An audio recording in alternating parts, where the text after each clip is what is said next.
Assalamualaikum warahmatullahi wabarakatuh. Alhamdulillahilladzi nahmaduhu wa nasta'inuhu wa nastaghfir wa na'udzu billahi min syururi anfusina wa sayyiati a'malina. May yahdihillahu fala mudilla lahu wa may yudlil fala hadiya lahu. Asyhadu an la ilaha illallah wahdahu la syarika lahu wa asyhadu anna Muhammadan abduhu wa rasuluh. Allahumma fasalli wa sallim wa barik ala sayyidina Muhammadin wa ala alihi wa sahbihi wa man tabi'ahum bi ihsanin ila yaumiddin. Faya ayyuhal muslimun al hadirun, usikum wa iyaya bitaqwallah wa ta'atihi la'allakum tuflihun. Faqala Allah ta'ala fil Qur'anil Karim wa huwa asdaqul qailin. A'udzu billahi minasy syaithanir rajim. Ya ayyuhalladzina amanu taqullaha haqqa tuqatih wa la tamutunna illa wa antum muslimun.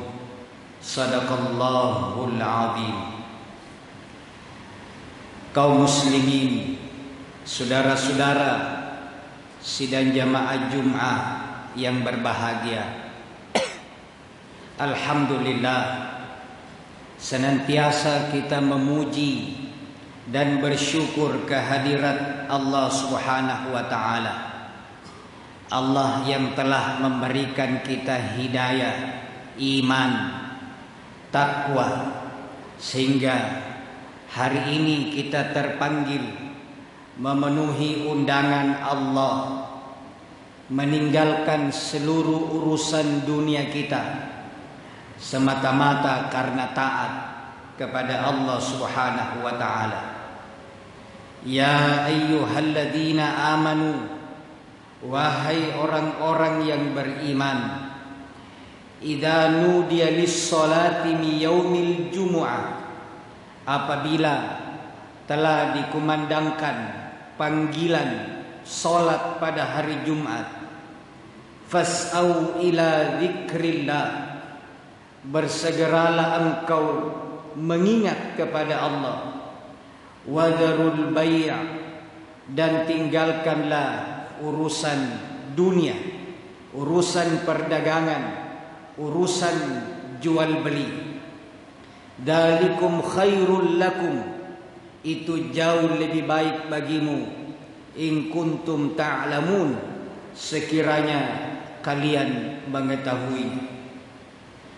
Salawat dan salam semoga senantiasa tercurah keharibaan junjungan kita Rasulullah Muhammad sallallahu alaihi wasallam, Nabi yang pernah bersabda, hampir-hampir saya suruh Abu Bakar memimpin sholat, lalu saya akan masuk ke lorong-lorong, saya bakar rumahnya orang-orang yang enggan datang berjamaah.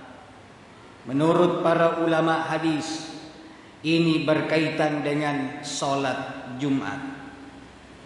Jamaah Jumat yang berbahagia, mari senantiasa kita meningkatkan keimanan dan ketakwaan kita kepada Allah. Kita berusaha melaksanakan perintah-perintah Allah dan meninggalkan larangan-larangan Allah Subhanahu wa taala. Di dalam Al-Qur'an surat At-Taghabun ayat 16 berkaitan dengan takwa.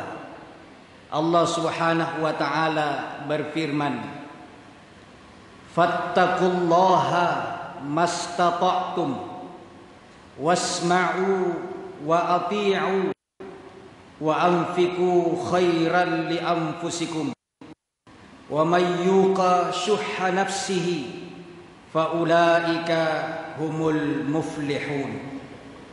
Artinya, bertakwalah kepada Allah sekuat kemampuanmu, dengarkanlah, taatlah, dan infakkanlah harta yang baik untuk dirimu. Siapa yang dijaga dirinya dari kekikiran, mereka itulah orang-orang yang beruntung. Surat At-Taghabun ayat 16. Ayat sebelumnya kata Allah, innama amwalukum wala auladukum fitnah wallahu indahu ajrun azim. Sesungguhnya hartamu dan anak-anakmu hanyalah cobaan bagimu. Di sisi Allah ada pahala yang sangat besar. Jamaah Jumat yang berbahagia, sering kita mendengarkan ayat ini, fattaqullaha mastata'tum. Bertakwalah kepada Allah sekuat kemampuanmu. Ayatnya sudah tepat, terjemahannya juga sudah benar. Yang sering keliru adalah pemahaman, bahkan pengamalannya. Terlalu sering kita mendengar santai saja beribadah, jangan terlalu serius, karena Allah bilang fattaqullaha mastata'tum. Bertakwalah kepada Allah menurut kemampuanmu. Padahal yang dia mau lakukan, yang dia terjemahkan adalah bertakwa kepada Allah menurut kemauannya.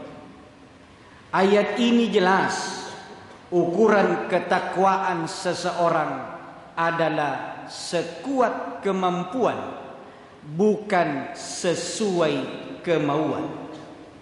Di dalam fikih, siapa yang beribadah menurut kemauannya tidak sah, dan yang sah dan diterima adalah yang beribadah menurut kemampuan. Sebabnya sholat duduk tidak sah kalau mampu berdiri. Tayammum tidak sah kalau mampu berwudu. Fidyah tidak sah kalau mampu puasa. Ini hanya 3 contoh bahwa sholat duduk, tayammum, dan fidyah bukan pilihan, tapi itu adalah jalan keluar sesuai kemampuan. Maka tidak boleh seenaknya kita sholat duduk dengan alasan hanya malas, atau langsung tayammum karena kita dingin, atau fidyah karena tidak mau puasa. Maka yang benar adalah nanti tidak mampu puasa baru boleh fidyah, nanti tidak ada air atau tidak bisa kena air baru boleh tayammum, dan nanti tidak kuat berdiri baru boleh sholat duduk. Itulah makna mastata'tum, sesuai kemampuan. Maka kalau ada di antara kita, siapapun kita, kira-kira kurang 1/4 jam masuk waktu sholat Jumat, sudah selesai semua pekerjaan di kantor, lalu sengaja menunda, duduk saja kosong sampai azan dikumandangkan, itu contoh bertakwa menurut kemauannya, karena semestinya dia mampu datang lebih awal. Kalau ada orang isi kantor 20.000, 50.000, 100.000 amal di hadapan, sengaja mencari 2.000 atau 5.000, berarti dia berinfak sesuai bukan sesuai kemampuan. Ayat mastata'tum, pada kalimat fattaqullaha mastata'tum, bertakwalah kepada Allah menurut kemampuan, sejatinya adalah sumber energi yang sangat dahsyat yang akan membangkitkan kekuatan umat dari bidang apapun pintu masuknya, karena semua orang akan maksimal melakukan hal soleh sesuai dengan kemampuan.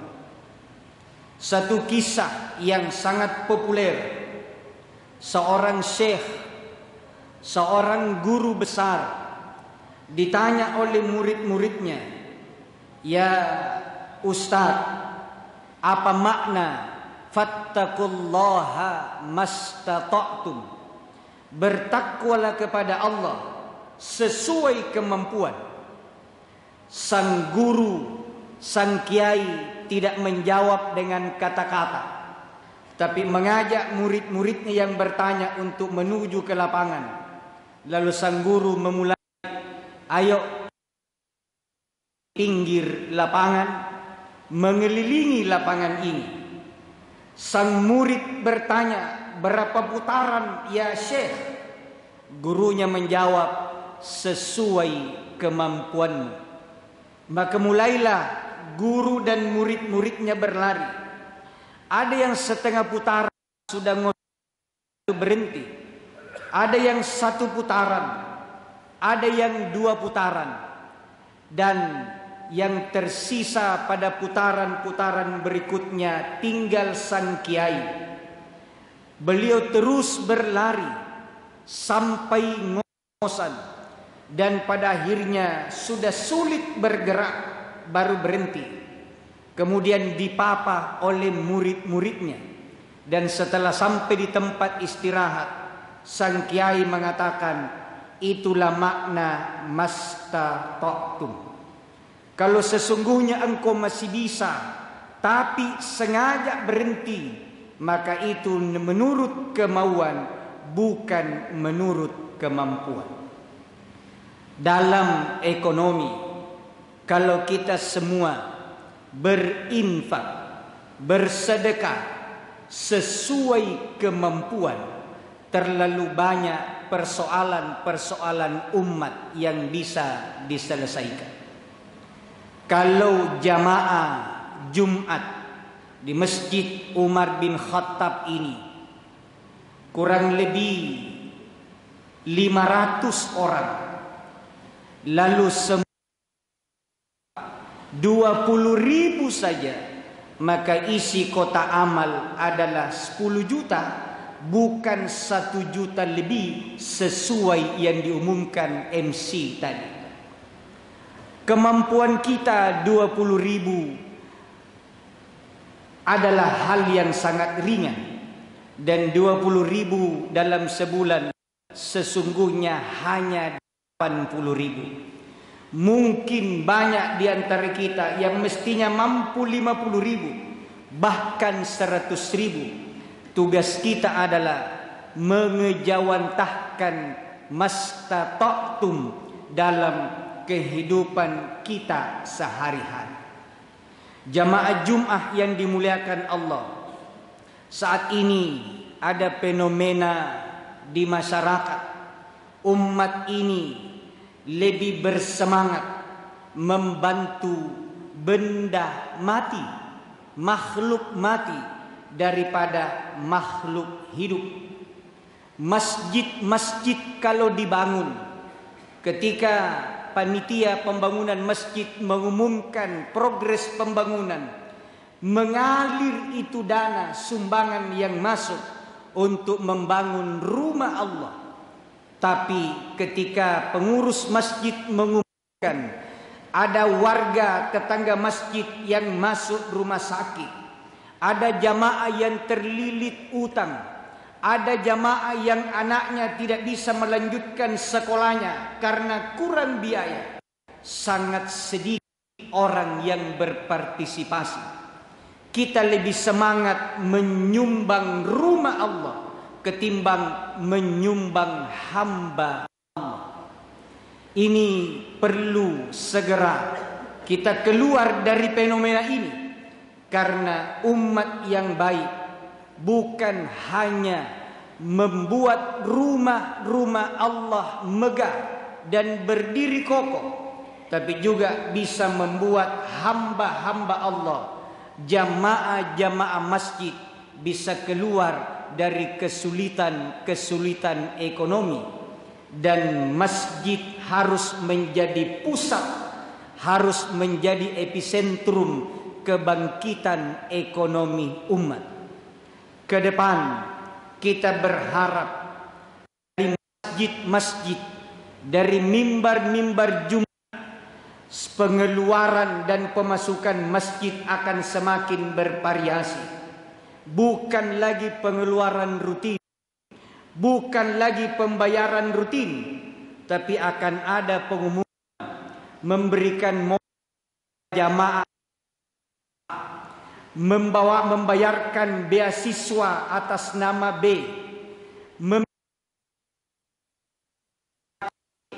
dan inilah fungsi masjid yang pernah Rasulullah sallallahu alaihi wasallam. Kalau ini yang terjadi, maka masjid-masjid akan ramai, masjid-masjid akan penuh, karena umat merasakan bahwa masjid adalah solusi dari persoalan-persoalan umat. Sekarang ketika orang susah ekonomi, bukan ke masjid, tapi yang dia datangi adalah rentenir. Kami banyak menemukan kasus di tengah-tengah umat. Kenapa memilih rentenir? Dia mengatakan pada rentenir tidak ada yang susah. Jam berapa pun bisa, kapan pun bisa.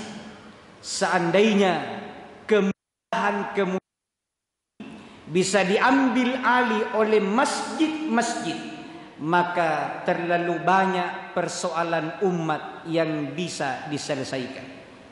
Dengan mudah kita bisa mengkonsolidasikan kekuatan. Dengan mudah kita mengarahkan apa yang akan dilakukan untuk kepentingan umat yang lebih besar. Semuanya berasal dari masjid. Mudah-mudahan pemahaman fattaqullaha mastata'tum, yang terjemahannya bertakwalah kepada Allah sesuai kemampuan, tidak lagi dilakukan dengan makna bertakwalah kepada Allah sesuai kemauan. Di dalam penjelasan hadis-hadis Nabi, bertakwa atau melaksanakan perintah memang sesuai kemampuan, tapi meninggalkan larangan tidak sesuai kemampuan, tetapi sesuai ketentuan. Maka untuk meninggalkan larangan tidak ada tawar-menawar. Tidak boleh ada yang berkata, saya belum bisa meninggalkan minuman keras, karena urusan meninggalkan larangan sesuai ketentuan, dan urusan melaksanakan perintah sesuai kemampuan, dan sama sekali tidak ditolerir sesuai kemauan. Semoga khutbah yang singkat ini ada manfaatnya, memotivasi kita untuk semakin tahsin ibadah, memperindah, memperbaiki kualitas ibadah yang kita lakukan. Dan semoga kita semua termasuk golongan hamba-hamba Allah yang bertakwa, yang beriman, yang senantiasa dekat kepada Allah, karena jaminan Allah luar biasa. Wa may yattaqillah yaj'al lahu makhraja wa yarzuquhu min haitsu la yahtasib. Siapa yang bertakwa kepada Allah, Allah akan memberikan jalan keluar sesulit apapun masalah-masalah yang dia hadapi. Wa yarzuquhu min haitsu la yahtasib, dan Allah akan memberikan rezeki dari pintu, dari jalan yang dia tidak pernah sangka-sangka. Dan yang lebih luas adalah, kalau tadi masih pribadi, yang lebih luas, walau anna ahlal qura amanu wattaqau lafatahna alaihim barakatim minas sama'i wal ard. Kalaulah penduduk suatu negeri pada beriman dan bertakwa, maka Allah akan menurunkan berkah dari langit dan mengeluarkan berkah dari bumi. Ternyata bertakwa luar biasa dampaknya. Secara pribadi kita akan selalu ada gaib, jalan keluar.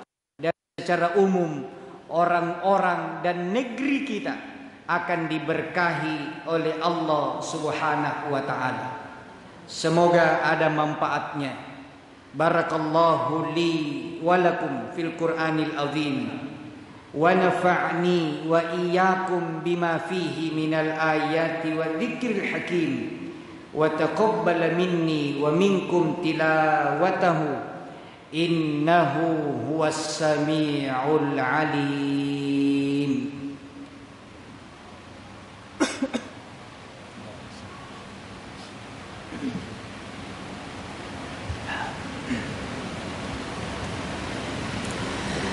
Alhamdulillahilladzi hamdan katsiran kama amar. Asyhadu an la ilaha illallah wahdahu la syarikalah, wa asyhadu anna Muhammadan abduhu wa rasuluh. Allahumma fassalli wa sallim wa barik ala hadzal nabiyil karim sayyidina Muhammadin wa ala alihi wa sahbihi ajma'in. Faya ayyuhal muslimun al-hadirun, ittaqullaha haqqa tuqatih wa la tamutunna illa wa antum muslimun. Wa qala ta'ala, innallaha wa malaikatahu yusalluna 'alan nabi, ya ayyuhalladzina amanu sallu 'alaihi wa sallimu taslima. Allahumma salli ala Muhammadin wa ala ali Muhammad kama sallaita ala Ibrahim wa ala ali Ibrahim, wa barik ala Muhammadin wa ala ali Muhammad kama barakta ala Ibrahim wa ala ali Ibrahim fil alamin innaka Hamidum Majid. Allahumma ighfir lil muslimin wal muslimat wal mu'minin wal mu'minat al ahya'i minhum wal amwat innaka qaribun mujibud da'wat wa ya qadiyal hajat. Rabbana ighfir lana wa li ikhwanina alladhina sabaquna bil iman wa la taj'al fi qulubina ghillan lil ladzina amanu rabbana innaka ra'ufur rahim. Rabbana zalamna anfusana wa in lam taghfir lana wa tarhamna lanakunanna minal khasirin. Rabbana hab lana min azwajina wa dzurriyyatina qurrata a'yun waj'alna lil muttaqina imama. Rabbana atina fid dunya hasanah wa fil akhirati hasanatan wa qina adzaban nar wa adkhilnal jannata ma'al abrar ya azizu ya ghaffar ya rabbal alamin. Ibadallah, innallaha ya'muru bil adli wal ihsan wa ita'i dzil qurba wa yanha 'anil fahsya'i wal munkar wal baghi ya'idukum la'allakum tadhakkarun. Fadhkurullahal 'azima yadhkurukum wa la dzikrullahi akbar wallahu ya'lamu ma tasna'un.